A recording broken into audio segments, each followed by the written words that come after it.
Salve, salve, fã da velocidade ligado com a gente, seja bem-vindo, seja bem-vinda, no ar mais um Pelas Pistas, o podcast mais veloz da internet brasileira. Chegamos numa semana muito quente, discussões lá na Austrália, a corrida que não terminava, 3 bandeiras vermelhas, tivemos um domínio absurdo na Fórmula Indy, mas que não converteu em vitória para um piloto, tivemos a abertura da Stock Car, tivemos Fórmula 2, Fórmula 3 com o líder do Campeonato Brasileiro, são os principais assuntos dessa semana, você já segue com a gente, eu sou o Thiago Alves, mais uma vez estou aqui com eles, Nelsinho Piquet, Christian Fittipaldi. Começar com o Christian, que tá um pouco mais bem-humorado aqui. Tudo bem, Christian? Tudo jóia? Opa, tudo. Salve, salve, ouvintes apaixonados pelo automobilismo de 10, 20, 30, 40, 50, 60, 70 e 80 anos, pode ser? Também tem gente de 80 anos que assiste o nosso programa. Sim, sim. Você assiste, né? Eu ainda não cheguei lá. Eu não tenho 80. Quase. Eu já falei pra você várias vezes. São 52 anos, não é 82, você tá confundindo. Não, a gente só fala que parece, mas relaxa. Tudo tá bem humorado, você rapaz. Viu? Hoje não, aqui chegou.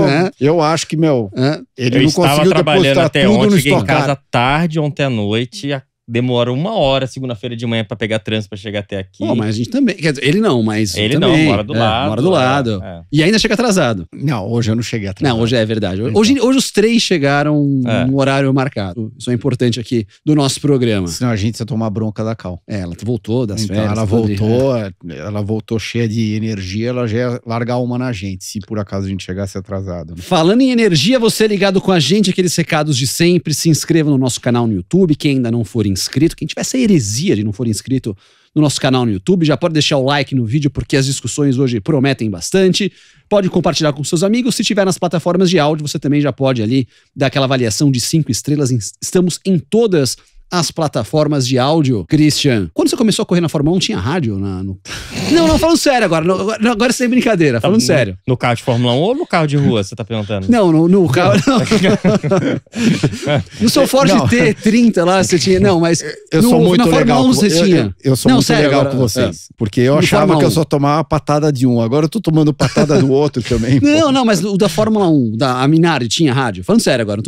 Tinha, lógico. Mas funcionava, por exemplo. Funcionava perfeito. Perfeito. Como qualquer rádio. Até hoje em dia, às vezes não funciona, mas funcionava. Dentro das limitações daquela época, funcionava. A gente se comunicava o grande prêmio inteiro, as baterias duravam, sei lá, 1h. Mônaco, por exemplo, a corrida durava 1h50. E a gente se comunicava a corrida inteira. Normal. Os seus de base já tinham rádio? Tipo, Fórmula 3 já tinha rádio já? Ou o 3000 tinha? Meu pai inventou até de instalar um rádio no kart, pra vocês terem ideia. Isso daí eu não sabia. Você não sabia? E eu machuquei, porque meu pai inventou de fazer um rádio, aí a gente colocou o rádio, né, o PTT, sei lá como é que chama, entre o volante e a gravata. Então tinha uma caixinha que ele fez de aço inox, sei lá, a gente botava o rádio ali, ficava a anteninha ali pra cima, beleza. E aí eu lembro em 94, no Brasileiro de Floripa, aquela cadete, né? Quando bate um na frente, parece um trânsito da China, né? Vem batendo todo mundo, assim, né? E aí bateu um na frente, foi juntando, aí eu fui lá e freiei, assim, aí dei de lado, assim, e meu joelho deu na quina da caixa do rádio. Nem pra eles fazerem uma caixinha de plástico, não. Fizeram de aço inox mesmo e deu que, cara, eu não conseguia andar uns 2 dias, assim. Aí a gente abortou essa história de rádio no kart, porque... Eu disputei uma prova de kart uma vez de longa duração, de 12 horas, a gente tinha rádio. Só que colocava, por exemplo, sei lá, colocava no colo, ou colocava no bolso. Assim, era só um negocinho no ouvido. Só um negocinho no ouvido, Era... Essas 500 milhas, né? Tipo 500 milhas. A gente tentou usar uma vez, eu acho. Não lembro. Mas enfim. Enfim, porque os rádios das equipes também foram assuntos nesse fim de semana de Fórmula 1. Grande Prêmio da Austrália, Fórmula 1 buscando a sua nascarização ali, qualquer coisa bandeira vermelha, relargada lado a lado. Bora falar da prova. Primeiro, análise da corrida. O que vocês acharam da corrida? Grande Prêmio da Austrália, aquela largada do Russell, Christian, que o Russell foi para primeiro. A Mercedes sonhou com voltar 1 e 2 por 18 voltas. Como que você fez a análise do Grande Prêmio da Austrália? A Mercedes definitivamente andou num ritmo muito mais forte na Austrália que na primeira corrida, que na primeira e na segunda corrida. O Russell largou muito bem. Eu acho que o Russell, inclusive, teve muito bem o final de semana inteiro. Tá dando uma canseira pro Hamilton. Bandeiras vermelhas. Não sei, em alguns aspectos até uma vergonha no meu ponto de vista. Estavam jogando bandeira vermelha a troco de nada e, diga-se de passagem, foi o recorde na Fórmula 1 de bandeiras vermelhas da história da Fórmula 1. A Fórmula 1 em si nunca teve tanta bandeira vermelha que nem ela teve lá na Austrália. 3 bandeiras vermelhas. E é claro que uma bandeira vermelha, ou como dizem nos Estados Unidos, lá na Indy, bandeira amarela gera bandeira amarela. Então, eles, na minha opinião, deram um tiro no próprio pé, né? Então, tiveram que relargar de novo. É claro que os pilotos também vão ficando mais ansiosos, vão ficando mais nervosos. E aquela última bandeira vermelha que deram com 54 voltas sem absolutamente... Foi a segunda. Isso. O carro do Magnussen estava completamente fora de perigo, do lado de dentro da curva, estacionado. Eles jogaram a bandeira vermelha porque a hora que o Magnussen bateu no muro e daí quebrou a roda dele, tinha muito pedaço de roda para tudo quanto é lugar, só que jogasse uma bandeira amarela, ainda faltava 6 voltas, 6, 7 ou 5 voltas, mas faltava bastante volta para terminar a corrida, entra com 3, 4 pessoas lá, varre a pista e a vida que segue.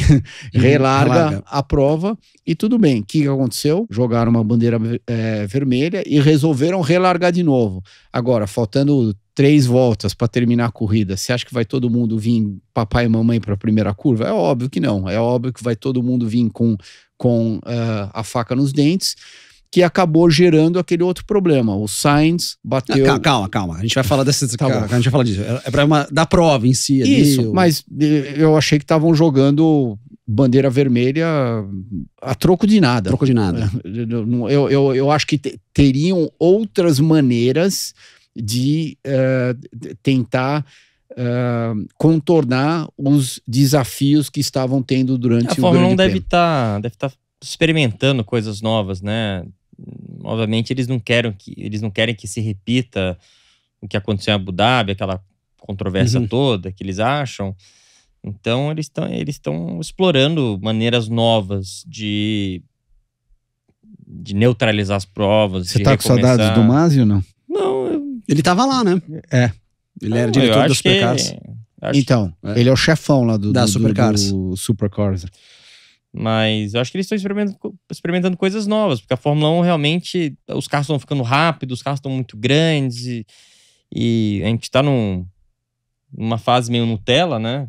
Em outras palavras lá, que eles têm que agradar o público, as pessoas têm que se manter interessado, têm que manter as corridas sempre, o pessoal, né, na ponta do pé assistindo. Ao mesmo tempo eles querem manter segurança dos pilotos das equipes, né? Eles estão experimentando coisas novas, né? Com a Liberty agora, esses americanos tomando conta da parte comercial. A parte comercial acaba influenciando também no formato das corridas, né? Então... Mas a parte comercial é uma coisa, a parte esportiva... Não, mas afeta. Outra coisa. Não, afeta, eu concordo. Mas eu acho que a parte comercial, eles estão fazendo um ótimo trabalho, diga-se de passagem. Mas a parte tirar comercial, o chapéu para eles. A parte comercial depende do espetáculo. Do espetáculo. Então, por exemplo, vamos supor que aquela última lá, 10ª bandeira amarela, um safety car. E aí terminar essa corrida em safety car, sabe? Que nem foi em Monza no ano passado, lembra? Que também teve um carro que parou, acho que foi uma Williams que parou. E aí ficaram 6 voltas com o safety car e acabou com o safety car. Tudo bem, só que não teria terminado em safety car, porque se dessem a bandeira amarela, todo mundo junta, eles teriam mais que tempo suficiente para limpar. Não sei. Mas Monza também... Monza também tinha. Monza também era para ter. Então eles precisam ser mais rápidos. Mas é uma coisa que às vezes é fora do controle deles, porque toda corrida que eles vão... Você tem bandeirinhas, tem pessoas que trabalham locais, né? Tem final de semana. Monza, teoricamente, era... Então você tem que preparar essas pessoas de uma maneira melhor. Mas é uma coisa... E se fazem nos Estados Unidos, no oval? Mas eu acho que é mais fácil no oval. Eu acho que é mais fácil no oval. Por quê? Porque você chega mais rápido lá no local Você chega mais rápido, são menos... Eu acho que são as mesmas pessoas que devem ir para todas as corridas. É mais fácil você viajar as mesmas pessoas para os Estados Unidos inteiro do que para o mundo inteiro para a Fórmula 1. Lógico, é um custo muito pequeno comparado com o espetáculo todo da Fórmula 1. Porém, não estou falando que eles estão certos, estou falando que eu acho que eles estão numa transição, a Fórmula 1, de tentando achar um módulo certo que funcione. Né? Inclusive, os diretores de equipe estão fazendo reuniões exatamente para esse formato. Porque uma coisa é importante a gente ponderar aqui, porque em redes sociais, muita gente fala, não, tinham que fazer que nem a NASCAR, ter prorrogação, por exemplo, na Fórmula 1. Mas vale lembrar, por exemplo, na Fórmula 1, não tem reabastecimento. Então você não consegue colocar voltas a mais uma prova, Exato. porque você não tem combustível. Você se programa para dar 58 voltas, 60 voltas, e você não consegue. Ok, só que na NASCAR, na hora que eles entram na prorrogação, você também não coloca combustível no carro. Mas você tem a opção de... Você tem as paradas. E se você ficou sem combustível, você pode parar no box e abastecer. Tudo bem, só que eles dão 2 prorrogações. Não, aí são infinitas prorrogações. Mudou. Não. Se você tomar a bandeira branca... Antes da bandeira branca, exatamente, se não chegar na bandeira branca, porque vai chega rolando. uma hora tem que terminar a corrida, senão fica indo a noite inteira. A NASCAR antigamente eram 3 prorrogações. Tá. Hoje é infinitas tentativas até você receber a bandeira. Deu bandeira branca, aí acaba. Sim. Mesmo se acontece um acidente. Tudo bem, mas você tá chegando num ponto de terminar a corrida. Sim. Deu a bandeira branca. Não, ok, deu a branca, acabou. É um funil. Sim. Todas as relargadas é green, white, checkered, né? Que eles chamam. É verde, branca e quadriculada. Se acontecer um melelê antes da branca, recomeça de novo. E aí até alguém receber a branca. Então, se ele passar pra receber a branca... Não, aí acaba a corrida. Então, deu a branca. É isso que eu quero dizer. Mas a 1 não dá pra fazer isso porque você não tem como abastecer. Não tem reabastecimento. Ok, mas... Não, mas eu acho que e na NASCAR, assim, se o cara tá dando 15 voltas a mais e ficou sem combustível, tudo bem, deu azar, o cara vai no box, tem o galãozinho de combustível, o cara põe e vai embora. Sim, por isso que já teve uns caras que venceram corrida do além, porque em Daytona, especialmente, porque acontece isso, né? E na Fórmula 1? Na verdade, a bandeira vermelha, ela deveria ser usada para uma situação bem mais extrema. Isso, tanto que quando... eu já sei que eu vou tomar na orelha desse daqui, mas tudo bem.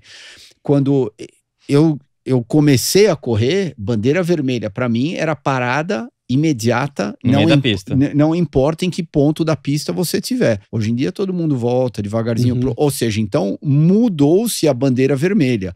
O que era a bandeira vermelha na década de 90 é completamente diferente hoje em dia.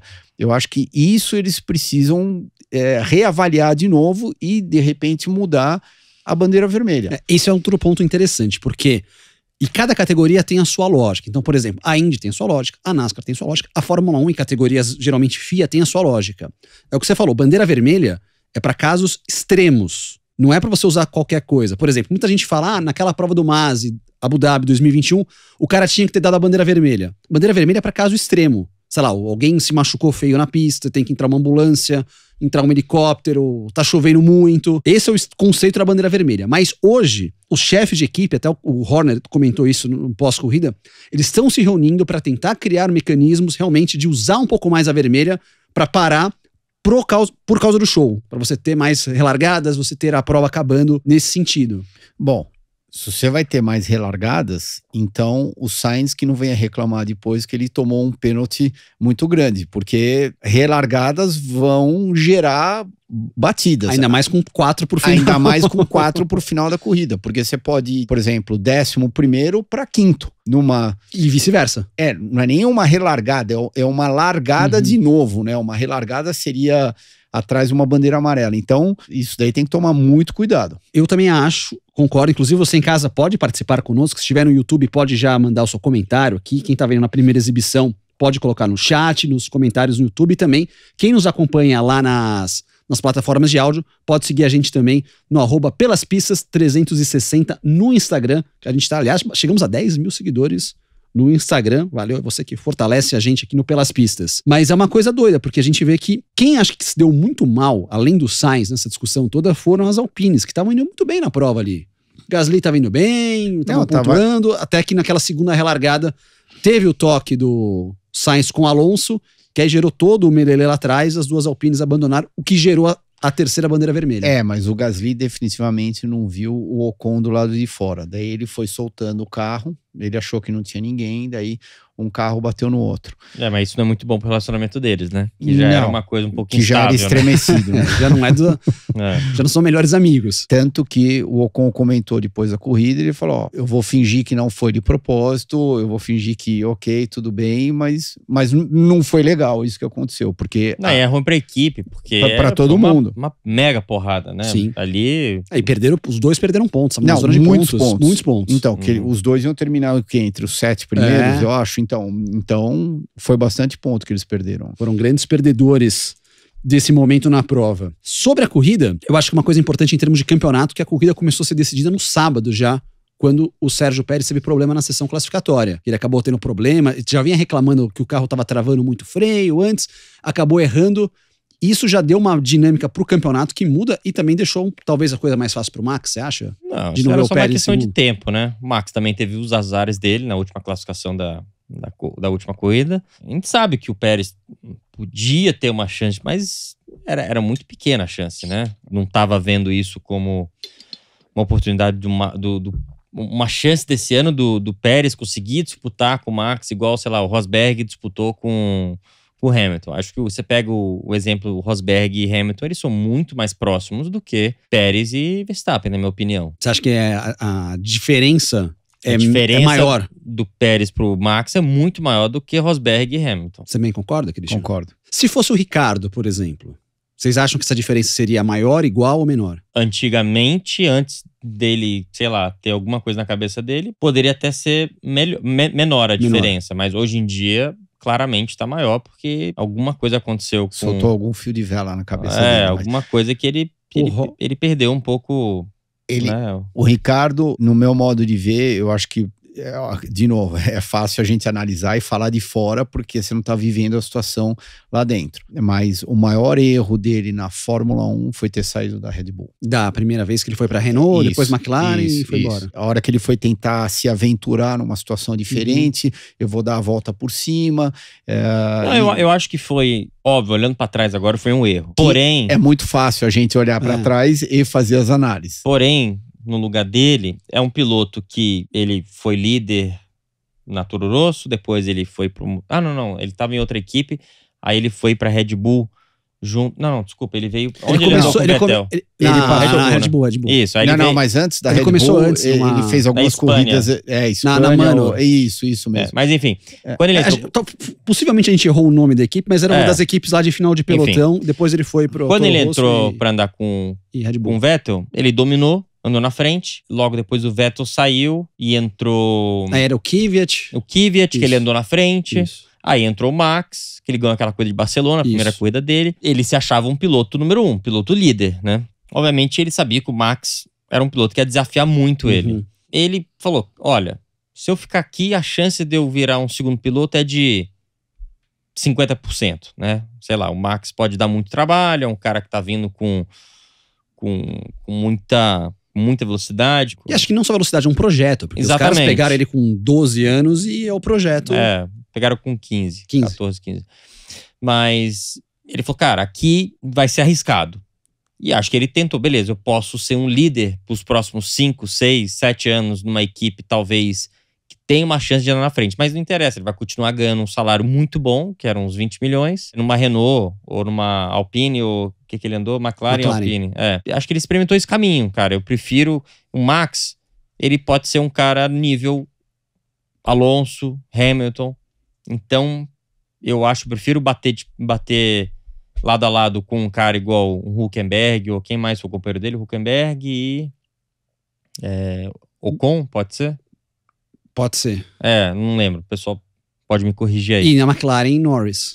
Mas ele falou, eu vou arriscar ficar andando na frente desses caras e continuar como piloto número 1, sem saber que essas equipes iam estar tão inferiores, do que virar um segundo piloto aqui na Red Bull, né? Eu acho porque a Red Bull também, na época, não estava dominando, né? Sim. Então, óbvio, se juntar, que a Red Bull vai começar a dominar, que isso aqui, lógico, é fácil olhar pra trás. Agora, a Red Bull também não tava lá essas coisas, e você tinha um cara ali que você tinha 90% de chance de saber que o cara, bom, esse aí vai dar trabalho, entendeu? Vai ser o próximo Alonso, o próximo Hamilton. Que eu acho que pode ter bagunçado, aí minha opinião também, o Data Alves falando aqui. A escolha da Ferrari, eu acho que na cabeça do Ricardo, ele ia ser o próximo cara da Ferrari. E aí a Ferrari acabou optando pelo Sainz e não por ele, naquela transição, porque ele fechou um contrato de 2 anos com a Renault, que era exatamente quando ia vagar um lugar na Ferrari. Ele acho que ele pensou, não, eu vou ficar aqui 2 anos, ganho meu dinheiro, vou trabalhar não sei o quê, e vou ser o cara Ferrari. E não foi o cara Ferrari. E o Sainz foi escolhido, e aí ele ficou meio... Aí foi pra McLaren, talvez achou que da McLaren pudesse ser um projeto interessante, e aí tomou não desempenhou. E até o Horner também comentou essa semana que ele adquiriu alguns vícios, vícios de pilotagem, que ele não tinha na época da Red Bull. Não, isso não existe. Foi a palavra do Horner aqui. E que isso dificultaria, talvez, pra voltar hoje pra pilotar o carro. Não tem nada a ver uma coisa com a outra. Piloto, ele se adapta com qualquer coisa. Piloto bom, Alonso, bota ele em qualquer coisa, ele anda. Então, não é isso. Vício, você entende qual é o limite do carro, o que o carro precisa. O carro é muito bom em freada e muito bom em tração. Beleza, então eu vou fazer a curva mais V. Frear lá dentro, parar, virar, acelerar. O carro é muito bom em velocidade média. Tipo, um Fórmula 3, por exemplo. Você consegue carregar muita velocidade. Tá bom, então isso aí não... Esses vícios não existe. A não ser que é um piloto que ande de Fórmula 1 a vida inteira e vai andar num NASCAR, por exemplo. Lógico, aí você tem vícios porque você está acostumado a andar com carro. Mas esses vícios de Fórmula 1, todo ano as equipes, mesmo que você fique na mesma equipe, o carro vai mudando um pouco. Muda o regulamento, o carro muda muito, muda fornecedor de pneu. Então tudo isso muda muito e você tem que se adaptar. Piloto igual o Max, piloto igual o Alonso, essas coisas ele se adaptam. Então não existe esse negócio de vício, a não ser que você mude de categoria. Ele vai andar o Ricciardo vai andar de Austrália, dos V8 na Austrália, Supercars. Lógico, aí exige uma adaptação, um tempo para ele se acostumar com aquele tipo de carro, isso sim. Mas não no nível de Fórmula 1. Eu entendo a colocação de ambos, respeito, mas eu ainda continuo achando que a maior besteira que ele fez foi ter saído da Red Bull, trocar o certo pelo incerto. É claro que se você almeja ser campeão do mundo em algum momento da sua vida, você vai pegar um cara casca grossa do seu lado. Você não vai só andar com um companheiro de equipe, porque as equipes de ponta, com certeza, vão querer ter os 2 melhores pilotos possíveis. As equipes que estão aptas a serem campeãs do mundo, elas vão fazer de tudo para colocar os 2 melhores pilotos juntos, para se não ganhar com...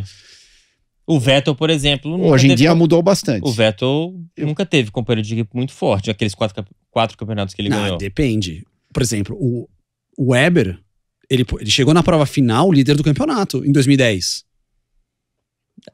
O Weber, por muito pouco, não foi campeão do mundo. Foi por erro estratégico da Red Bull e...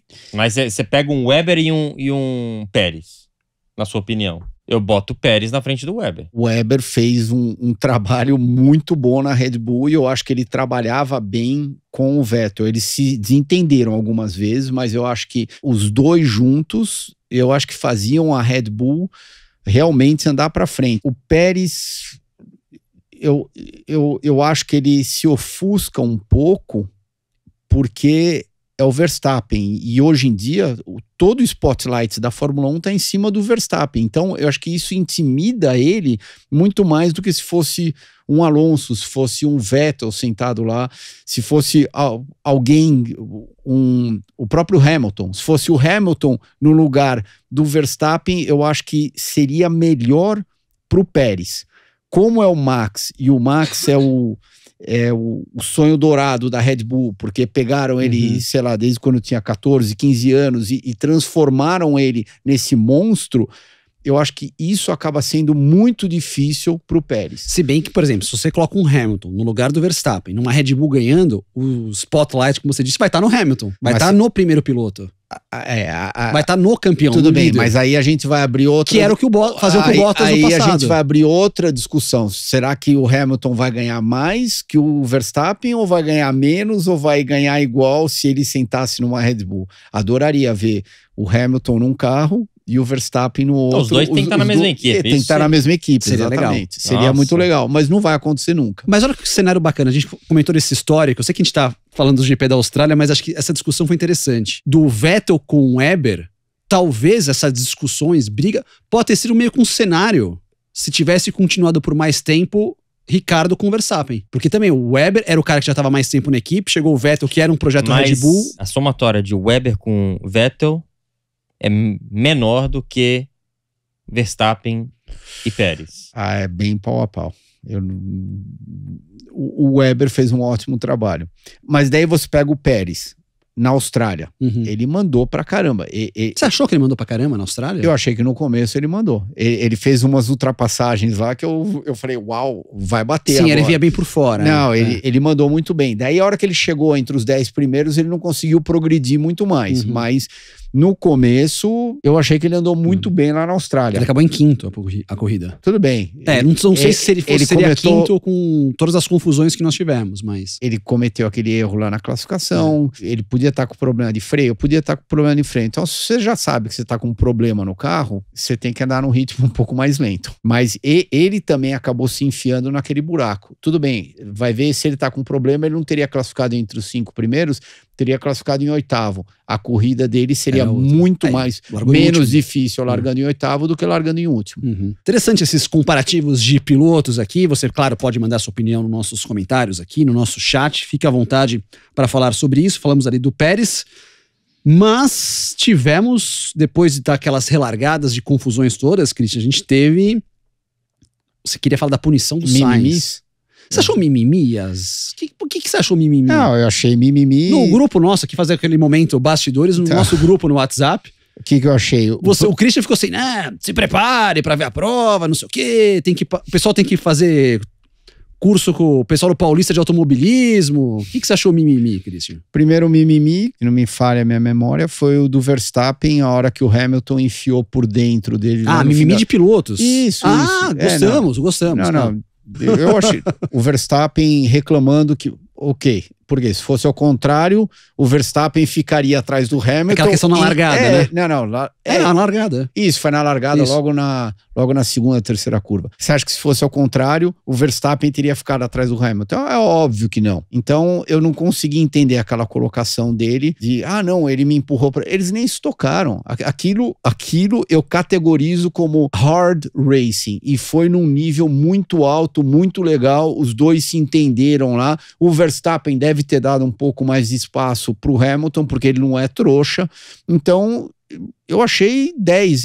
Eu achei aquele comentário lá do Verstappen completamente desnecessário. Do mesmo jeito que eu achei também desnecessário aquele comentário lá do Hamilton.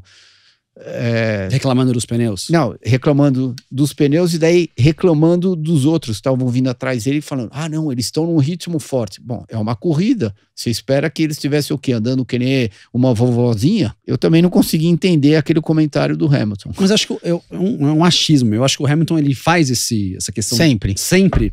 Mas, e daí logo depois ele faz a volta mais rápida. Aquela bônus, meus pneus acabaram, ele vai cravar a melhor volta da prova. Mas não pode ser também, às vezes, uma tática de, eu tô sofrendo muito. E o cara sabe hoje que o rádio é falado pra todo mundo. Que o rádio é aberto? Pode ser. E aí o cara de trás, o cara tá sofrendo com os pneus. E aí o de trás começa a fazer um overdriving, ferra o pneu dele e o cara tá ok. E eu queria destacar um outro personagem dessa corrida, que foi o Russell. Eu acho que o Russell fez uma largadaça, largou em primeiro, tava andando em primeiro. E aí a estratégia mudou. Porque ele fez aquele pit stop quando deu a bandeira vermelha do Albon. Deu uma reclamada com o chefe dele também, falando que o Hamilton estava imprimindo um ritmo muito forte atrás dele. Então, eu achei que era para jogar aquele jogo de equipe. Mas eu entendi o dele, porque às vezes o cara fala uma coisa para você, não fala pro outro, e ele até perguntou, mas é pra gente correr ou pra gente conservar? Exatamente. Concordo com ele, mas eu achei que o final de semana inteiro do Russell foi muito forte. Muito forte. Pena que o carro dele quebrou. Mas isso é doido. Eu acho que o lado humano do esporte é doido, porque eu lembro a primeira vez que o Russell foi pilotar a Mercedes, foi aquela prova do Bahrein, a 2, que o Pérez acabou até ganhando. Então a Mercedes era o foguetão, o cara na Williams, ele com Bottas, era pra ele ganhar a prova, aí não ganha a prova. Porque teve o problema de pneu, depois furou o pneu. Aí o cara, beleza, fecha o contrato, vou pra Mercedes, vou ser campeão do mundo, a Mercedes não faz o carro legal. Como é doido, às vezes você cria uma expectativa, você desenha, não, esse vai ser o próximo cara, e às vezes o esporte muda completamente.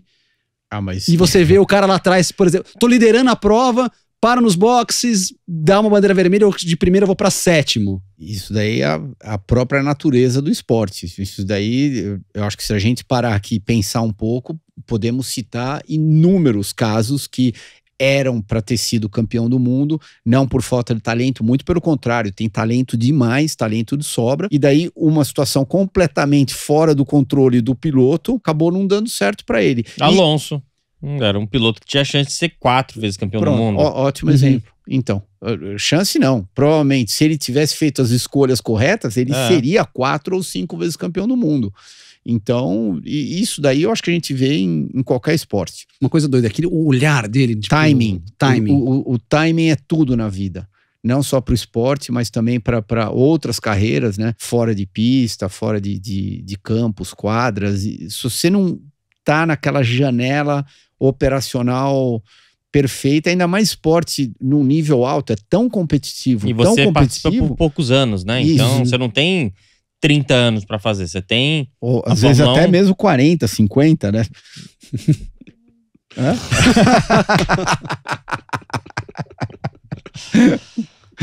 Ai, gaga. Chamar mais uma vez para você participar com a gente e colocar aqui nos comentários exemplos de pilotos que poderiam ter sido campeões do mundo e não foram, ou que tiveram menos títulos e poderiam ter mais, tipo Jean Alesi. Você acha que o Jean Alesi poderia ter sido campeão do mundo, Christian? Eu acho que a carreira dele foi fulminante até no momento que ele chegou na Fórmula 1. Quando ele começou na Fórmula 1 lá na Tyrrell, ele impressionou demais. Daí, eu não sei o que aconteceu quando ele foi para a Ferrari. Porque eu não sei se era aquela pressão a mais... Ele andava com Berger? Da Ferrari. Não, ele andou com Prost no começo. Não, quando ele entrou na Ferrari, era com... Era Prost. Ele tomou uma escovada do Prost. Meu Prost é, tipo, hoje em dia é considerado o Max ou um Lando. Fora de série, né? E depois foi o Berger. Eu acho que se ele não fosse para a Ferrari e tivesse pego uma equipe de ponta sem ser a Ferrari, a carreira dele eu acho que teria sido diferente. Porque tem um ponto que vira a carreira do Alesi. Ele tinha um pré-contrato com a Williams, na verdade. Só que aí a Williams estava enrolando para ver se assinava ou não, porque a Williams queria pegar o Mansell de volta e ficou enrolando. Aí ele deu um pé na Williams e ficou com a Ferrari. Tanto que tem um carro... Agora eu não lembro se é um carro da Williams no Museu da Ferrari ou um carro da Ferrari no Museu da Williams por causa disso, desse rolo do Alesi. Inclusive o teu pai fez o contrato do Alesi com a Ferrari. Não, teu pai ajudou muito ele no começo. Meu pai gosta dele. A F40 que ele vendeu pra financiar a carreira do Juliano foi o teu pai que conseguiu pra ele lá no contrato da Ferrari. Mas aí alguns casos você lembra de mais algum que poderia ser campeão e não foi? Eu lembro de uma história que eu acho que o Jean deu um relógio pro seu pai, não deu? Escrito atrás... Não lembro. Então pergunta pro seu pai. Tem o argentino, o Carlos Reutemann. Sim. Que perdeu pro meu pai por pouco no final. Enfim, tem vários Kubica. casos, né? Não. Você acha que não? Acho que não. Eu acho que isso que o Júnior acabou de comentar lá do Carlos, eu também concordo. O Carlos era outro nível, eu coloco ele acima do nível do Kubica. Inclusive eram seus ídolos de infância, não era? Exatamente. Eu lembro de uma 4 rodas que falava isso, rapaz, olha só. Capa da 4 rodas. Não era capa, mas ela tava lá. Acho que é o meu ídolo, eu torço pra ele, uma coisa assim, né? Ó, ficando em vermelho ali, o Christian. Não tô falando. De lendas, olha só que curioso. Nós tivemos o pódio com Max, Hamilton e... 3 campeões mundiais. E Alonso, 3 campeões mundiais, algo que não acontecia desde a Hungria 2018. E foi o pódio com o maior número de pilotos de pódios da história. Porque o Hamilton chegou a 192 pódios, o Max chegou a 80 pódios e o Alonso 101. Então são 373 pódios, é o maior pódio de pessoas que foram pro pódio. Mas isso vai aumentando naturalmente porque vão tendo mais corridas e os carros vão quebrando menos, né? Então eu acho até, tocando nesse assunto, a gente tá falando de resultado, a pessoa fica comparando o número de pódios, por exemplo, ou de um Senna com um Hamilton, ou pega até Prost, meu pai, qualquer um ali da década de 70, 80, 90, tinham menos corridas naquela época e metade das corridas o carro quebrava. Então, é difícil você fazer uma comparação. Ele já tem o dobro de pódios de fulano que corria na década de 80, o dobro do Emerson, isso, aquilo.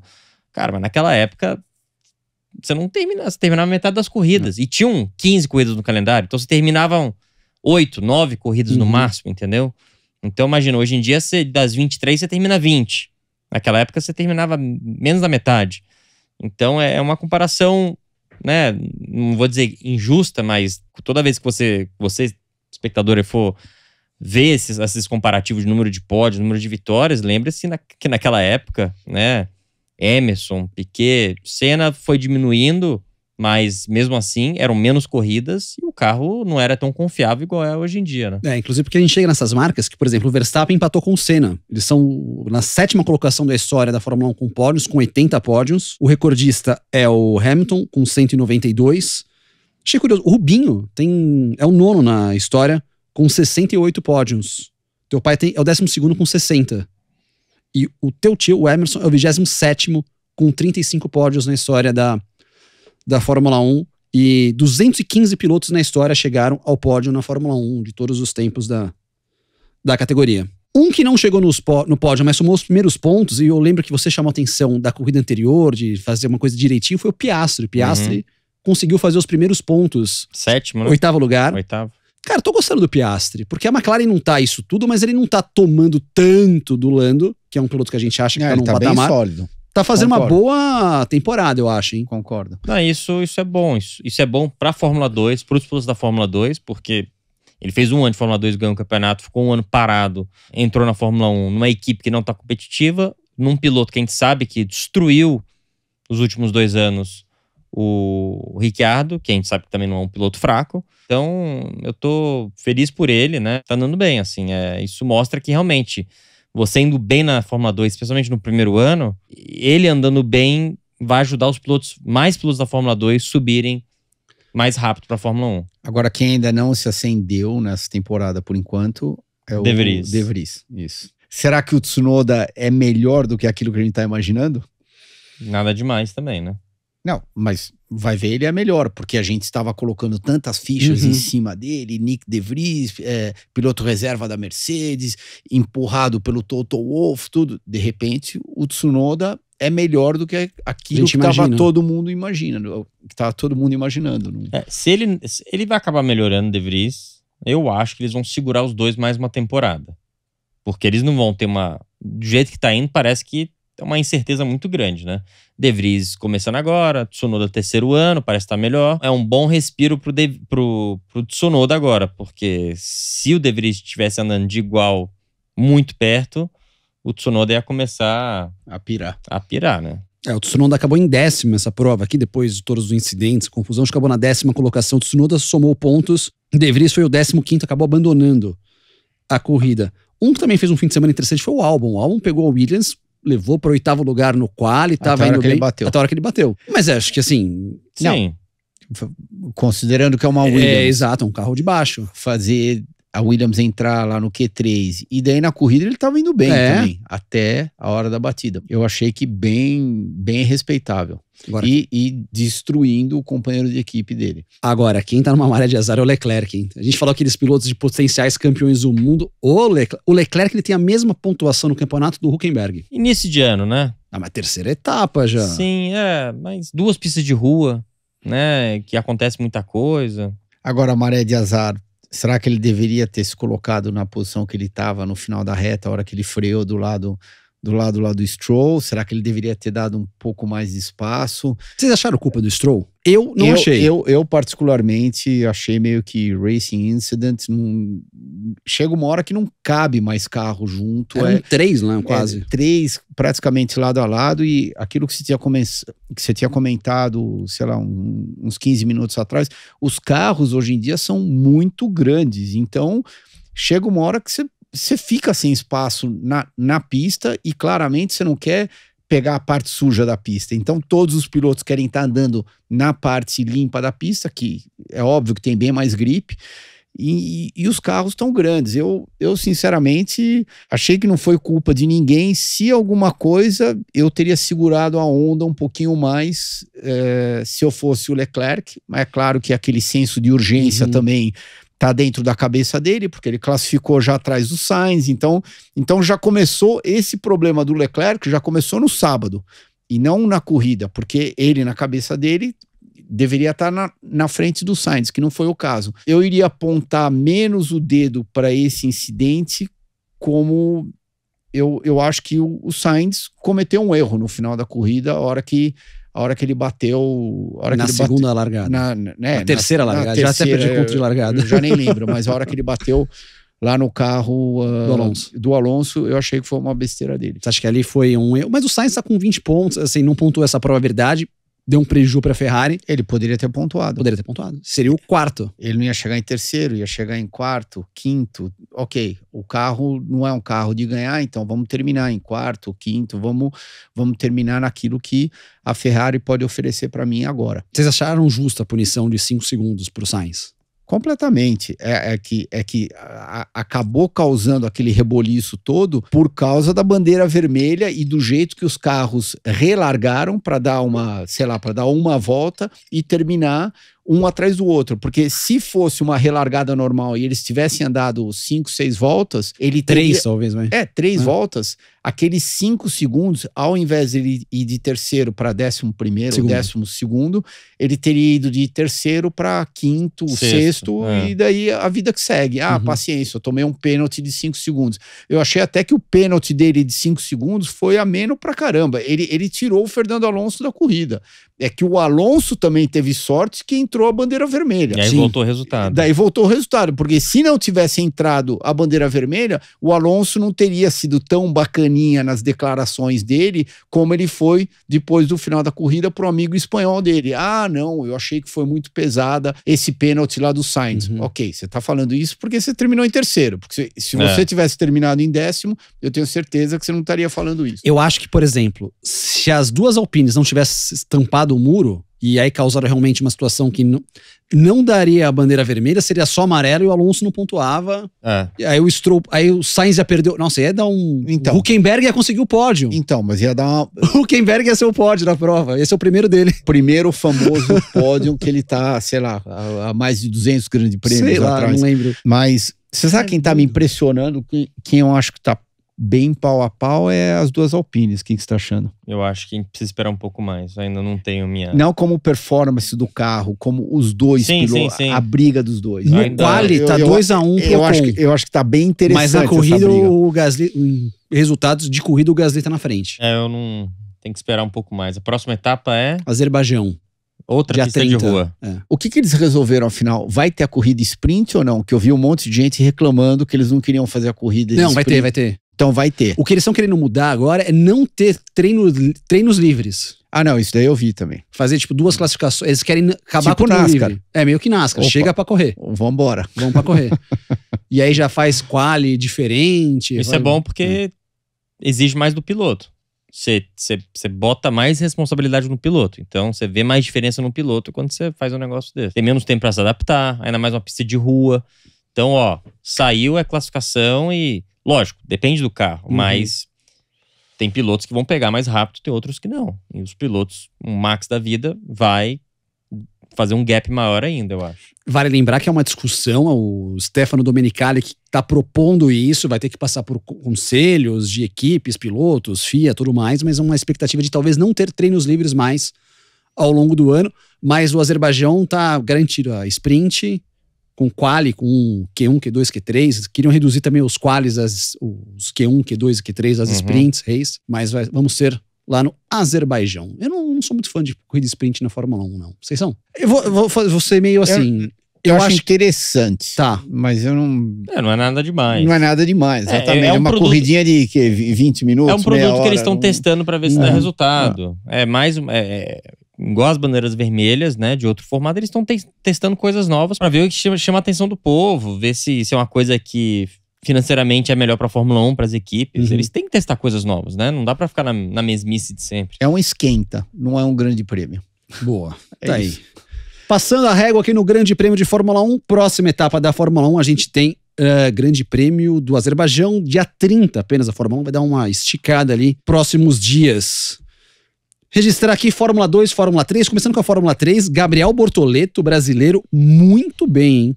2 vitórias em provas longas, nas principais, pontuando nas sprints, que inverte o grid, que ele classifica bem. 20 pontos de vantagem depois de 2 etapas. O mentor dele deve estar contente. O empresário? O mentor, plan. Empresário, sei lá o que ele é, mas... Porque ele ganhou onde? Onde que ele tinha vencido? Na Bahrein. Então, foi no Bahrein e na Austrália agora. Bom a gente ver brasileiros indo bem, torcendo por ele. Ele muito bom. Tá realmente impressionando. Tá sólido, porque de repente a primeira corrida ele ganhou, às vezes teve sorte na corrida, mas foi lá e ganhou de novo. Pole, fez exatamente, pole, então ele tá em cima do lance, parabéns. Já na Fórmula 2 já não foi um fim de semana bom pro Enzo, né? O Enzo acabou não classificando bem, ele tava indo para fazer o P3 no quali quando deu uma bandeira vermelha, largou em 16º e aí depois... Corrida 1 teve um problema, a corrida 2 acabou batendo também saindo dos boxes, Christian. Foi um fim de semana difícil para ele. Agora, eu não sei se ele ficou extremamente frustrado com o fato de ter saído dessa bandeira vermelha, que claramente ele ia largar entre os 3, 5 primeiros. E isso daí numa corrida de Fórmula 2 faz toda a diferença do mundo e acabou não sendo desse jeito. E eu não sei se aquilo acabou meio que derrotando ele internamente. E na corrida, acredite se quiser, ele acabou saindo da Austrália sem coletar nenhum ponto. Ele... Infelizmente, também não vamos entrar em detalhes, se é culpa de um, culpa de outro, ou de repente só foi culpa dele, mas ele se colocou numa situação difícil agora. Agora ele precisa ir para as próximas 2, 3 corridas que ele, eu não vou dizer fazer milagre, mas ele tem que inverter esse jogo, porque na posição que ele está na Fórmula 2, com o apoio da Red Bull, na boca do gol da Fórmula 1, você não pode estar performando do jeito que ele está do começo do ano até agora. É isso, fã da velocidade, vamos passar a régua aqui nas discussões lá da Austrália, mas seguimos com muita velocidade e agora vamos para o nosso Momento Pit Stop. Momento Pit Stop de hoje, a gente segue lendo os seus comentários aqui, as suas sugestões. Semana passada nós falamos um pouco mais sobre os macacões aqui do Nelsinho e do Christian, e hoje vamos falar dos capacetes aqui, da identidade dos pilotos. Vocês olham para o capacete e reconhecem esses pilotos, começando com a história das pinturas dos capacetes. São histórias familiares no caso de vocês dois, mas o que podemos falar da história do capacete, Nelsinho, do seu aqui? Não tem muita coisa para falar. Meu capacete é a cópia do meu pai, praticamente, né? Com a tecnologia das cores hoje em dia, eu tenho usado eu sempre usei desde... No início do kart era cinza e laranja fluorescente. E aí depois, na Fórmula 1, voltei para essa tonalidade desses dois aqui. E hoje em dia eu continuo usando esses daqui. Então é um desenho muito, muito similar do meu pai, que são 3 gotas, né? Por que a história das gotas? Cada um tem uma história... Quer dizer... Cada hora eu ouço uma história diferente. Meu pai, se pergunta pra ele fala do me enche o saco, que história de 100 anos atrás, eu nem lembro direito, mas diz o Cid que eles desenharam isso aqui em cima de uma bola de tênis, né? Se você imaginar, quem tá vendo a câmera aqui, não sei qual ângulo que estão filmando, mas essas linhas aqui, elas é quase igual a bola de tênis, né? Que a bola de tênis tem essa linha que dá essa volta desse jeito, e ele só incrementou 3 gotas. E o tênis é porque meu pai jogou muito tênis na adolescência dele. Isso eu não sabia. É mesmo? Que ele jogava muito tênis?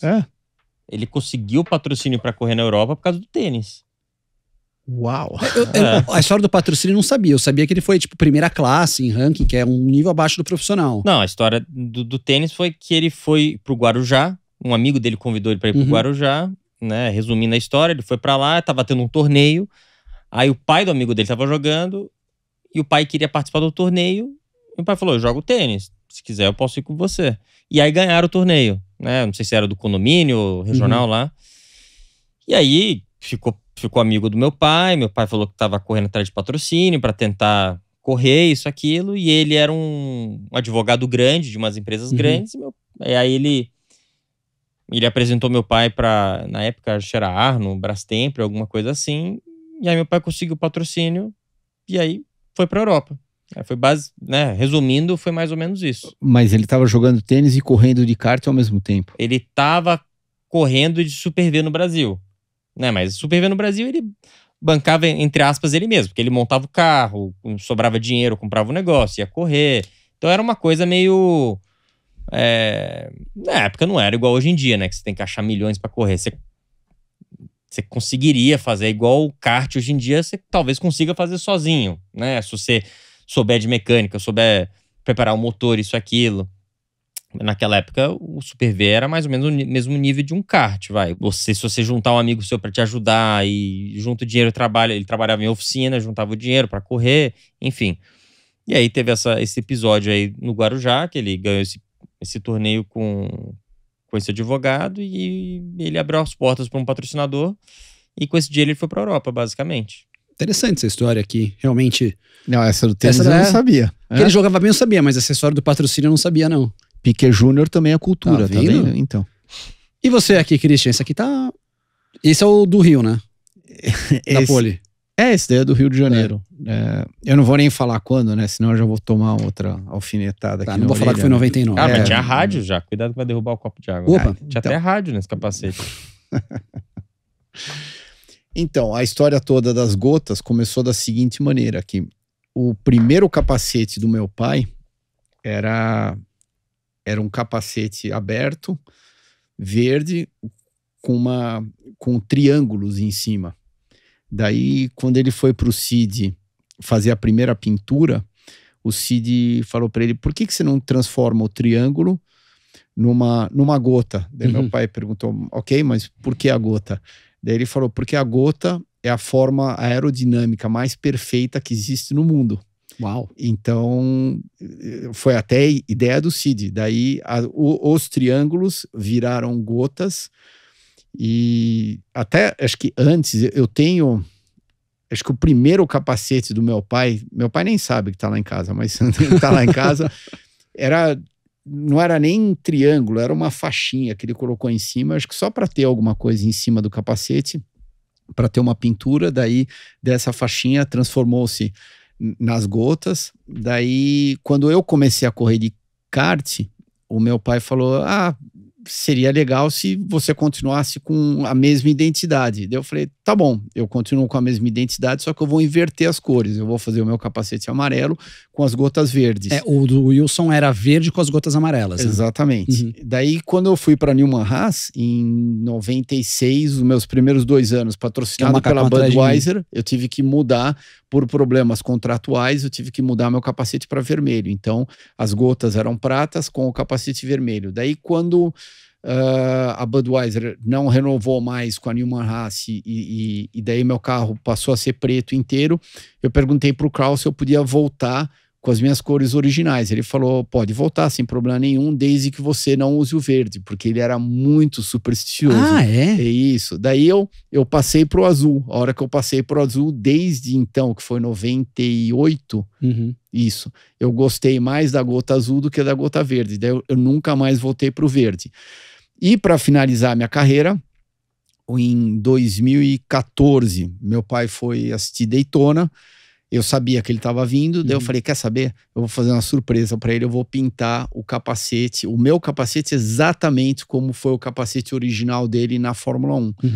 E daí eu pintei, ganhei Daytona pela segunda vez. Na segunda-feira, a minha irmã me ligou, ela falou, você não tá nem pensando em trocar de cor de novo do capacete, né? Daí ficou até o final da minha carreira verde com as gotas amarelas. Mas por que o Cal tinha a superstição com verde, você sabe? Essa é uma boa pergunta que você vai fazer pra ele o dia que você não estiver mais aqui. Ô, louco, vamos psicografar ali a resposta do Cal Haas. Se alguém souber o porquê o verde ele, enfim, o Cal era uma pessoa muito interessante, mas muito, muito, muito. E eu aprendi muito com ele. Inclusive, todo ano que eu ia... Todo ano não, porque meu primeiro contrato com ele foi de 3 anos. Mas toda vez que eu ia renegociar o contrato, ele colocava o charuto na boca, só que ele nunca acendia o charuto. Tá. Nunca. E à medida que você ia conversando com ele, ele ia trocando o lado do charuto. Então ele ficava desse lado um pouquinho, 5 minutos, daí ele virava, enfiava o outro lado dentro da boca, daí tirava o charuto, jogava no lixo, daí colocava outro charuto. Ou seja, no final de uma conversa com ele tinha ido, sei lá, 5, 6, 10 charutos embora, mas Ele era extremamente interessante. Pô, era melhor fazer isso com chiclete, né? Do que com charuto. E não devia ser um charuto barato, olha do carro. Bom, tem tanta história dele. Ele, uma vez eu fui numa festa de Natal que ele dava pra equipe todo ano, né? Daí eu cheguei lá, entrei lá no driveway da casa dele, parei o carro. Daí ele tava lá para receber a gente, tava um frio homérico lá em Chicago, Lake Forest ele morava, que ficava perto lá de Chicago. Daí eu desci do carro, ele olhou assim para mim, com o charuto dele na boca, ele falou, do you like it? Eu falei, gostar do quê, Carl? No, the driveway. Eu falei, ok, é um driveway. Driveway é o quê? Tipo a entrada da casa. Entrada da casa. Tá. Eu falei, ok. Daí ele virou e falou assim, você tá vendo aqui em volta do bairro que tá tudo com neve? E aqui o meu driveway não tem neve nenhuma. Ele falou, é tudo aquecido. Olha só. É isso, histórias para você ligado com a gente no Pelas Pistas, o nosso Momento Pit Stop. Lembrando que a rede Pit Stop é a maior rede de autopeças do Brasil, com mais de 2.200 pontos de vendas espalhados por todo o país. Voltamos ao nosso Momento Pit Stop. Pessoal, nosso bolão aqui, vou te contar. Mais uma vez, Christian... Você foi o que melhor foi de nós, mas não cravou todas as posições, hein? Quem cravou as posições é o nosso amigo que assiste no YouTube, o Consultor Carro. O cara mandou ali e cravou Max, Hamilton e Alonso no pódio. Bom, acho que a pole todo mundo cravou, né? Sim. Todo mundo cravou. Então, você tinha falado Max? Falei. Bom, você eu lembro que tinha falado Max. Eu errei o Pérez. Você trocou o Pérez e foi Hamilton. Eu tinha falado... Isso, eu tinha colocado o Pérez e foi Hamilton. Você tinha colocado quem? Nem lembro. Eu coloquei Checo, Max e... Eu fui mal nessa aqui. Você não lembra agora se eu coloquei Alonso? Não, Sainz, eu coloquei Sainz no pódio. Quase que... Quase que deu. Quase que deu. Tá ali. Mas sabe o que a gente pode fazer? Vamos até pedir pro pessoal que nos acompanha aqui pra gente... Que eu acho que se a gente for falar quem crava todas as etapas do bolão, não dá certo. Vamos dar uma organizada no nosso bolão ali, dar uns pontos pra ver quem crava a posição, pra quem só acerta. Você tá pedindo sugestões de pontuação. Isso, vamos falar. Você em casa aí manda sugestões de pontuação pro nosso bolão. Por exemplo, quem crava a posição ganha X pontos. Quem só acerta o cara... Ótima ideia. Eu acho que tem que ser um ponto. Por exemplo, vamos supor que a gente todos nós tivéssemos falado Max, Pérez e Hamilton. Seria um ponto para nós três, fora o ponto do pole. Não, mas é um ponto cada um que se acertar. Mas, por exemplo, se você acerta o cara no pódio, a posição exata tem que ter um peso maior do que se acertar o cara no pódio. Não, mas no pódio. O ponto é para a posição exata. Será? Então, por exemplo, se a gente falou Pérez segundo e ficou em terceiro, não tem ponto. Não tem ponto? Não. Tô achando muito rígido isso. Mas... É tipo o bolão na Copa, que se você coloca que o jogo foi 2-0 e foi 1-0... É Fórmula 1, é mais importante. Vamos jogar pro pessoal lá em casa pra participar aqui, mandar sugestões de pontuação para facilitar, nosso bolão. É um ponto pra cada posição que se acertar exatamente, pronto. Tá virando agora cada um é o seu, como que é? O cabo eleitoral da sua pontuação do bolão aqui agora. Só pra facilitar, porque aí tem 2, 3, é um ponto, pronto. Ele virou o piloto da Stock nesse fim de semana, Nelsinho. Tivemos abertura lá em Goiânia. O que você pode falar do fim de semana lá da Stock, de quem estava dentro do carro? Cara, foi um final de semana interessante. Bom, para quem não sabe, a Stock Car trocou de fornecedor de pneus, né? Então, deixamos de ser Pirelli e agora a gente é Hankook. Então, houve uma fase de adaptação. A fábrica da Hankook lá na Coreia pegou fogo, né? Não sei se Sério? Então, queimou, sei lá, metade da fábrica pegou fogo. 2/3 dos pneus da Stock Car, 1/3 dos pneus da Stock Car pegaram fogo. Uau! Então, a gente iria ter 5 jogos de pneus para quinta, sexta, sábado, domingo. Acabou tendo só 3, porque a gente já tá economizando, porque a gente não sabe quando que o próximo lote vai chegar. Então a gente tá dando uma economizada, todo mundo da categoria, que é totalmente normal, compreensível. Então a gente teve menos tempo de pista do que a gente gostaria, mas menos tempo para todo mundo, não afetou, assim, não deu vantagem para ninguém, assim. E a gente não conseguiu, né, nós como equipe TMG Crown, a gente não... Eu achei que a gente estava um pouco... comparado com algumas equipes, a do Meinha, por exemplo, eles realmente, desde que eles saíram do box, eles estavam realmente fazendo um temporal, estavam muito bem. E então, com certeza, depois dessa prova, a gente tem que analisar bem, porque eles entenderam o pneu melhor do que a gente. E, obviamente, essa é a peça mais fundamental do carro. Você conseguir realmente entender qual faixa etária de temperatura, calibragem, cambagem, tudo isso que o pneu trabalha, isso é fundamental, né? Então, o carro também não estava muito fácil de pilotar. Então, na minha posição ali, foi fazer um final de semana de pontuação, não vou dizer sobrevivência, porque a gente não estava mal, mas não tinha um carro para ganhar a corrida. Então, foi tentar marcar o máximo de pontos possível, não ficar no meio da confusão, não perder, sabe, não estragar o carro. Então, saímos de lá em 5º no campeonato, que não é horrível, a gente tá na briga ali. Assim, no geral, foi ok, não teve nenhum safety car na prova, uma prova limpa. A gente achou que tinha a chance de chover no domingo, veio uma nuvem gigantesca 1 hora antes da prova, mas limpou. O que mostrou mesmo de resultado foi que o Meinha tá realmente, botou os 4 carros deles, colocou no Q3, né? Então, eles estão muito fortes, muito bem. A gente já sabia que eles é uma equipe que nos últimos 15 anos, 10, 15 anos, vem dominando. Mas eles continuam aí, mesmo com essa troca de fornecedor de pneus, eles continuam aí com uma vantagem boa. Então, tá todo mundo tendo que correr atrás do prejuízo para pegar eles. Tempo de quali comparado com a última visita de vocês, que inclusive você ganhou a prova de Goiânia, vocês foram quanto mais rápido, mais lento? Eu acho um pouquinho mais lento, mas é um pneu um pouco mais duro. Mas tava com mais downforce o carro. Mas o carro tinha um pouco mais de downforce. Tinha uma asa maior do que... Uma asa maior. Entregaram a asa na quarta-feira lá, as asas novas que a gente tá usando. Foi um pouco em cima da hora, por isso que a gente até viu um pouco de fragilidade entre as asas, né? A gente viu algumas asas a do Ricardinho quebrando. Tava... Tudo bem que ali houve um toque, né? Mas, enfim. Acho que isso aí também não é grande problema. Mas é o pneu um pouco mais duro. O que isso causa? Com o Pirelli, que era um pouco mais mole, então você tinha o pneu ia deteriorando um pouco mais rápido. Então, no final da segunda corrida, se alguém viesse com pneu novo para a segunda corrida, tinha uma diferença maior. Talvez diminua essa possibilidade de você largar lá atrás de pneu novo na corrida 2 e para ganhar a corrida. Igual, por exemplo, eu tentei fazer na última de Interlagos ano passado, igual o Fraga fez, de largar em último, numa segunda corrida e vir passando todo mundo. Então talvez diminua isso, porque o pneu é um pouco mais duro, então a performance que ele perde durante as 20, 30, 40 voltas é um pouco menor do que o Pirelli.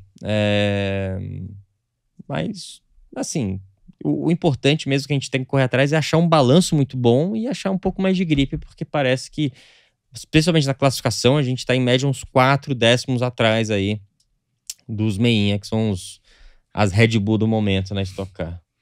Agora, se você comparar esse começo de temporada com o ano passado, começou muito melhor. O ano passado começou em Goiânia. Eu nem lembro onde começou o ano passado. Mas o ano passado, né, para ser bem sincero, era a primeira corrida com a equipe, a gente tinha formado aquele um círculo período de adaptação. Exato. Esse ano a gente começou, sendo bem sincero, do jeito que terminou o ano passado, a gente deu um passinho pra trás, eu achei, entendeu? A gente se juntou com a Crown, então foram mais integrantes, mais um carro, deu uma misturada aí no pessoal, assim. Então a gente terminou muito mais afiado no final do ano passado do que onde a gente começou esse ano. Mas, enfim, é um pouco normal. Eu acho que a gente vai chegar no ideal mais rápido do que demorou. O ano passado demorou meio ano pra gente chegar num formato que todo mundo estivesse funcionando, trabalhando muito bem junto. Acho que vai ser mais rápido esse ano, mas a gente percebeu na primeira corrida que houve um pouco de ajuste, estava todo mundo um pouco perdido dentro do box, umas coisas assim que a gente como equipe precisa melhorar para estar realmente bem. Mas o que me preocupa mais não é nem essa parte, é realmente a gente achar esse setup e essa performance que o Meinha tem, que a gente não achou ainda. Corrida 1, vitória do Daniel Serra, o Bruno Batista em segundo, Ricardo Zonta em terceiro. Corrida 2, Thiago Camilo em primeiro, Ricardo Maurício em segundo e o Felipe Fraga na terceira colocação. Já os resultados atualizados: o Rubinho tinha sido terceiro, tomou um penal de tempo, caiu para o 6º lugar, se não me engano, na prova 2, e o Fraga foi para o pódio. Próxima etapa da Stock, 23 de abril em Interlagos. Estaremos lá, hein? Estaremos lá. Cobertura exclusiva do Pelas Pistas. @pelaspistas 360 no Instagram, que a gente tem conteúdos extras ali das etapas da Stock Car e de outras etapas também ao redor do mundo ali. Quando você tiver, o Nelsinho estiver no P2 vai colocar, Thiago, Christian quando tiver... Será que nessa etapa de São Paulo a gente vai conseguir aquela entrevista exclusiva com o Nelson Piquet Jr., o nosso piloto? Será? Hã? Será que ele vai ceder uma entrevista exclusiva pra gente? Paciência tá aqui, Cris. Por favor, Paciência vai. tá aqui. Agora, o que foi legal também... Pensei que você pediu camarote, bacana, pra gente poder aproveitar mais. Não, eu vou botar o camarote pra ele não chegar no box. Vou botar ele lá no camarote, pra ele não chegar no box. O que foi legal também na corrida de Goiânia é ver o Rubinho e o Dudu andando junto. Principalmente na corrida número 1. Parecia que aquilo que o Rubinho fazia, o Dudu copiava. O Rubinho se enfiava por dentro, o Dudu vinha atrás. E eles andaram durante um bom tempo, bem próximos. Enfim, eu achei legal. Rubinho claramente fez uma corrida muito boa na segunda prova. O Dudu fez uma corrida sólida, mas a primeira corrida eu achei bem legal ver os dois andando junto. O que eu acho legal na Stock é a gente poder ver uma nova geração chegando, né? A gente viu o Dudu, o Petekoff, o Enzo Elias, já tem o Batista que já tá há uns anos, a gente tá vendo uma garotada chegando realmente pra Stock. É bom por um lado, porque a gente vê uma renovação de grid, gente forte. Mas é ruim porque a gente não vê. Então, no caso do Batista, ele já tá até um pouco mais estabelecido. Sim. Ele já ganhou quantas vezes na Stock? Uma? Uma só? Uma. Nossa, não sei porque eu achava que era umas 3 que ele Eu também achei que era mais. Não, foi a de Interlagos, que até ele veio aqui no programa. Não. Bruno Batista. O Bruno Batista. Não, Felipe. O Bruno já tem mais vitórias, pode. Umas 3, eu acho. Inclusive, ele já largou várias vezes. Mas ele tava falando do Felipe Batista. Eu tô falando do Felipe Batista. Ele tava falando do Felipe Batista, não do Bruno. Não, tudo bem, mas o Bruno também tá correndo. O Bruno é relativamente novo lá na Stock Car. Ele já largou quantas vezes em primeiro? Algumas vezes já. Não lembro. Umas 2, 3. O Bruno sim. O Bruno tem mais vitórias, pódios, sim. Isso. Sim. Acho que o Bruno entrou na Stock junto comigo, se eu não me engano. Tudo isso de tempo? Tem 5 anos. O Casagrande tem 10 anos de estoque. Uau. Eu levei um susto, eu vi o release do Rodolfo, do pessoal da assessoria lá. 10 anos o Casagrande tem de estoque. Passa. Vai ficando velho, o tempo passa rápido. Passa. Onde o tempo passou muito rápido nesse fim de semana foi no Texas. Christian Fittipaldi. Essa corrida eu não vi. Essa não viu da Indy. Eu vou ficar bem caladinho A corrida mais bem narrada do fim de semana você não viu. Eu vou ficar caladinho. Né? Eu recebi muitas mensagens que dizem que o narrador da ESPN é muito bom. Minha mãe, por exemplo, mandou mensagem e falou que adorou. E a minha mãe gostou muito do comentarista também. Ela é muito fã do Vitor Martins e do Edgar. Você sabe que foi engraçado? A corrida começou bem morna, né? Eu acho que tá todo mundo tomando muito cuidado, inclusive aqueles comentários lá do Vitor, nossa, como tá todo mundo espaçado, né? Interessante. E eu acho que à medida que todo mundo foi ficando cada vez mais corajoso, entendendo como é que o famoso PJ1 feito para NASCAR tava afetando os carros da Indy, daí a gente foi vendo a corrida pegar fogo, daí a grande virada da prova foi logo na metade da corrida. Fizeram alguma coisa lá no carro do Pato, porque quando ele voltou de uma parada de boxe, o carro dele tava voando, ou seja, fora o Newgarden, ele conseguiu dar uma volta em todo mundo. Não, tava ridícula a diferença. E meteu uns 10 segundos lá no Newgarden. Mas era flat na corrida? Se você estivesse andando sozinho, sim. Se você estivesse daí no tráfego, não. É tráfego? Tráfego. Tá bom, tráfego. E... Posicionar. Mas então, daí da metade da corrida pra frente, o Pato dominou. E no final da corrida, com todas aquelas amarelas, entra, não entra, o Newgarden foi esperto também. Os dois mais ou menos fizeram a mesma estratégia no final da corrida, mas o Newgarden, hoje em dia... É o melhor piloto de oval da Indy? Acho que ele é o mais completo hoje em dia. Eu não acho que, de repente, numa situação ou outra, ele é o melhor, mas eu acho que ele é bem completo. E um dos motivos que ele não fez mais frente para o Power o ano passado é que ele teve muita falta de sorte. Ele teve vários problemas mecânicos, alguns erros também, alguns que bateram nele, mas ele não ganhou 5, né? 5. Ele não ganhou 5 corridas a troco de nada. O Power, companheiro de equipe dele da mesma equipe, né? Acabou sendo campeão, só que só ganhou uma corrida. O Power foi naquela tocada, eu acho que mais esperto. Então, o Power foi 13 top 4 em 17 corridas. Isso daí foi impressionante do Power. Agora, o Newgarden teve lá o final de semana inteiro e o Pato, nossa, aquilo foi assustador. Aquilo foi assustador, como o carro dele andou a segunda metade da corrida e começou muito bem a temporada. Sim. O Pato, acho que não teve nenhuma temporada dele na Indy que ele começou tão bem. Perdeu a corrida de St. Pete por uma falha mecânica e tudo bem, ele tinha comentado logo depois da corrida, que assim que ele desceu do carro, ele falou, nossa, eu tava vendo o timing para saber quando que eu ia tentar passar o Newgarden lá na última volta, daí saiu a bandeira amarela.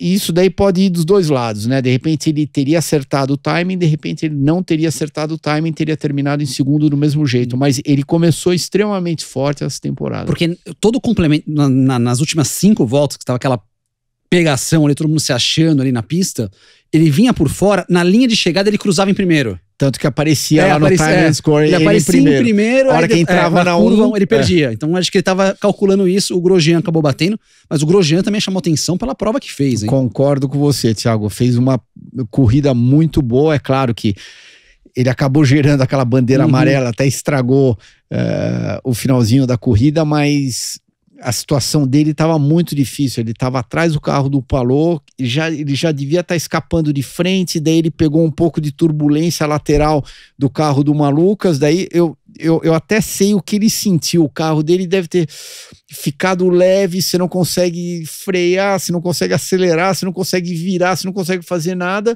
o carro deu uma meia rodada, acabou levemente batendo lá no muro e daí acabou infelizmente gerando essa bandeira amarela, mas ele claramente foi, com pouca experiência que ele tem nos ovais, ele foi o melhor carro da Andretti esse final de semana, e das equipes grandes, a Andretti foi a que mais sofreu na classificação. Até o ritmo do Pato, só para dar em números, ele abriu 8, chegou a abrir quase 10 segundos pro Newgarden naquela hora na prova, uma volta no terceiro e o 10º tava 2 voltas atrás. Foi tipo surreal que o Pato tava andando na prova. Era muito surreal. Grande. Elinho terminou em 10º, então eles fizeram eles conseguiram fazer uma salada de fruta no final da corrida.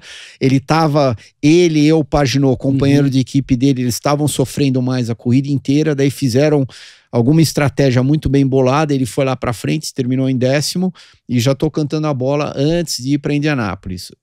O Elinho vai ser um fator em Indianápolis. Tony também. E o Tony vem no carro do Pato, deve estar. Exatamente. O Tony também.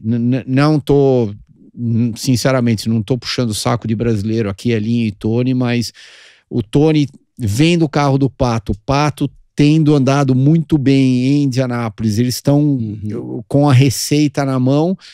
E o Elinho é o Elinho. Esses dois brasileiros, por algum motivo, quando eles vão para Indianápolis, eles acendem. É isso, fã da velocidade. Próxima etapa da Fórmula Indy, dia 16 de abril. A Fórmula 1 corre dia 30, a Stock Car dia 23 e a Indy volta 16 de abril. Long Beach. Tem história de Long Beach pra gente contar nos próximos programas? Sem spoilers. Tem. Boas histórias? Opa, ótimas. Mas tranquilas, nervosas? Ah, já sei onde você quer chegar. não, tem as duas. Você corre quando a próxima vez em Interlagos? Também não vou contar aqui, não. Aonde você corre? Eu não posso falar. Ah, por que você não pode? É segredo. Porque você vai descobrir. Fica o clima. O que é? Eu preciso entrar no teu Instagram. Não vou perder tempo. Não vou perder tempo. Eu só perguntei aonde você corre. Mas não posso falar aqui pra você. Tá bom. Tá vendo? Vai ficar no ar aqui. Chata. Se tiver algum palpite, você manda nos nossos comentários aqui. Então, nosso Instagram. Pessoal, o que ele tá querendo dizer? Que se a corrida for em Interlagos, eu acho que você vai correr, né? Ele não vai arrumar a credencial pra eu assistir a corrida. Então, é isso que você tá querendo dizer? Não posso falar. Ficou esse clima de suspense no ar, mas o que não fica com clima de suspense é o Pelas Pistas. Aliás, você deixa o like no vídeo aqui. Se gostou das nossas discussões, nossos comentários, pode deixar o like no vídeo. Se inscreva no nosso canal, já são quase 20 mil inscritos no YouTube. 10 mil inscritos no nosso Instagram, @pelaspistas360. Todas as plataformas de áudio. E semana que vem estamos de volta, hein? Opa, semana que vem tem mais. Isso é. Eu posso falar que vai ter programa semana que vem ou não? Fala o que você quiser, bem. Valeu, Cristian. Valeu, Nelsinho. Valeu. Valeu, pessoal. Obrigado pela companhia. Semana que vem a gente volta, porque aqui é o Pelas Pistas.